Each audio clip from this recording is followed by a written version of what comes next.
Bismillahirrahmanirrahim. Assalamualaikum warahmatullahi wabarakatuh. Bapak Ibu, sebelum memulai untuk memaparkan mengenai kerangka penelitian selaku tugas akhir di mata kuliah folklore ini, izinkan terlebih dahulu saya memperkenalkan diri. Nama saya Gestatia Anugrah dengan NIM 24017010, Program Studi Sastra Indonesia. Nah, kemudian mengenai objek penelitian. Dalam hal ini, saya berencana untuk melakukan penelitian mengenai legenda Pincuran Tujuh yang ada di Nagari Koto Tangasi Malonggang, Desa Kapalokoto, Kecamatan Payakumbuh, Kabupaten 50 Kota.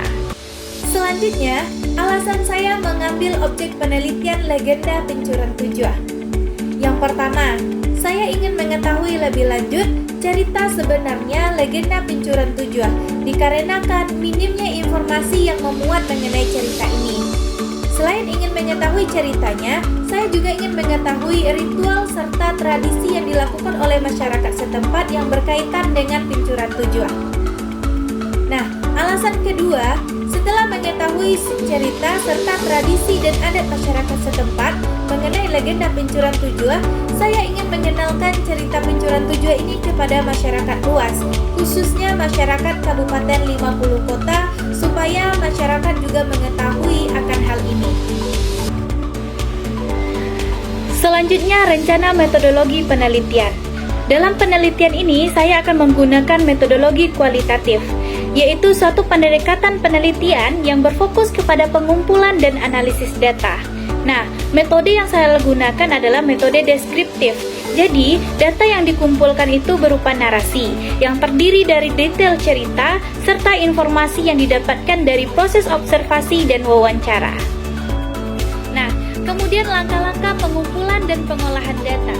Pertama, proses pengumpulan data.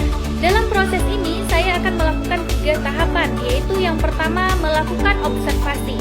Saya akan terjun langsung untuk melakukan penelitian di daerah Koto Tangasi Malonggang, Nagari Kapalokoto, Kecamatan Payakumbuh, Kabupaten 50 Kota.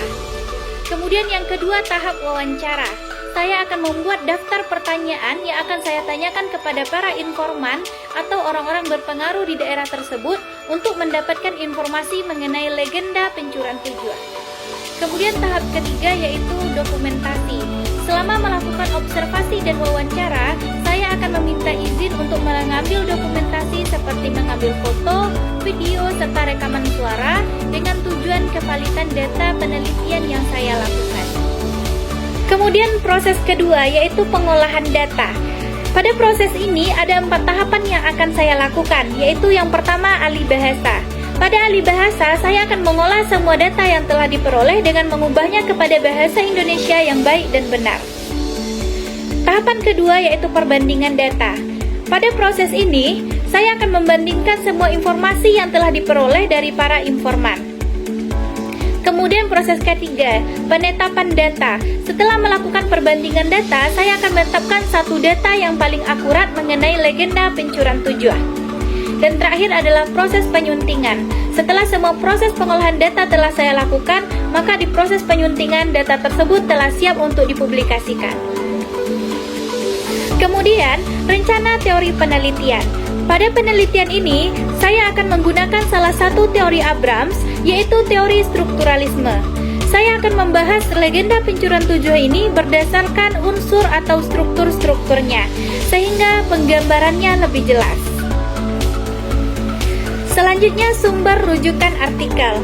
Dalam melakukan penelitian mengenai legenda Pincuran Tujuh, saya akan merujuk kepada artikel yang ditulis oleh Saudari Yosi Novitasari dengan pembimbing Bapak Zulfadli yang merupakan mahasiswa dan dosen di Fakultas Bahasa dan Seni Program Studi Sastra Indonesia Universitas Negeri Padang.